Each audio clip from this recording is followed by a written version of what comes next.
An aircraft is flying a few thousand feet above your position. Your radar should see it from 60 miles out. It doesn't. The aircraft is right there. The radar just can't find it. This is how aircraft learn to disappear.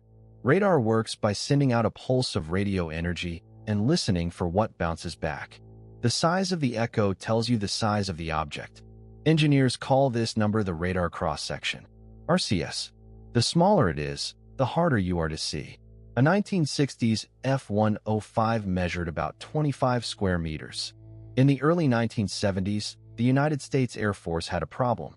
Surface-to-air missiles had become very good at finding loud objects. Over North Vietnam, the SA-2 guideline downed dozens of American aircraft. In 1973, during the Yom Kippur War, Israeli pilots ran into the same Soviet-made missiles and took heavy losses in 3 days. The Air Force needed an aircraft those missiles could not find. The answer came from an unlikely place. A Soviet physicist had published a paper in 1962 on how radio waves scattered off geometric shapes. The paper sat in libraries for 15 years. Then a Lockheed Skunk Works engineer read it. It described, in mathematical terms, exactly how to design an aircraft that radar could not see. The principle was deceptively simple. Curved surfaces send radio energy in all directions, including back toward the radar.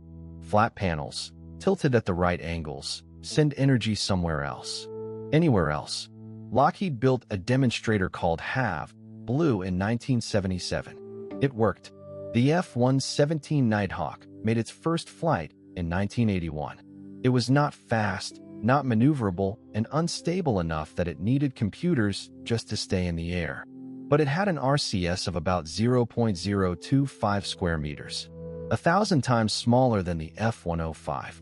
The F-117 flew combat missions over Baghdad in 1991. Iraqi air defense never saw it coming. Faceting worked, but it was a compromise. The flat panels limited aerodynamic shape. By the early 1980s, computational power had caught up to the math. Engineers could now solve the radar scattering equations for curved surfaces. A smooth, blended body could be just as stealthy as faceted panels, and aerodynamically superior. Northrop, working in parallel, built the B-2 Spirit. Unveiled in November 1989. No flat panels. No vertical tails. Barely a fuselage.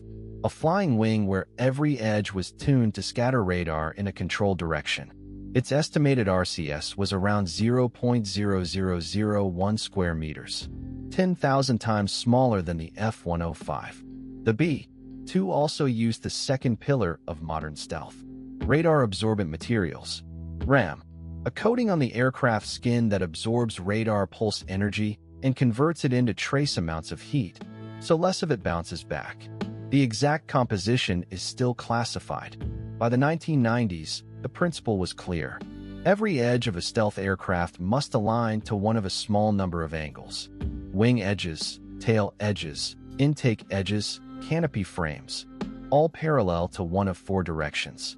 Northrop's YF-23, covered on this channel previously, was an early demonstrator. The Lockheed F-22 Raptor used the same principle. The F-22 reached initial operational capability in 2005. The first stealth fighter. Supercruise, AESA radar, edge alignment. RCS in the range of a marble. But every stealth fighter still has tails. Vertical tails are an RCS compromise, the price you pay for directional stability at high angles of attack. The next generation removes them entirely. The B-21 Raider, unveiled in December 2022, is a tailless flying wing. So is the artist's concept of the F-47, Boeing's 6th-generation fighter, revealed in 2025. A tailless Lambda platform has fewer scattering directions than a tailed aircraft. 2 RCS spikes instead of 4. The future of every American combat aircraft is tailless. Stealth has limits. It is not invisibility. Long wavelength radars can still detect the bulk of the aircraft, even if they can't generate a fire control track on it. Infrared sensors see the engine heat.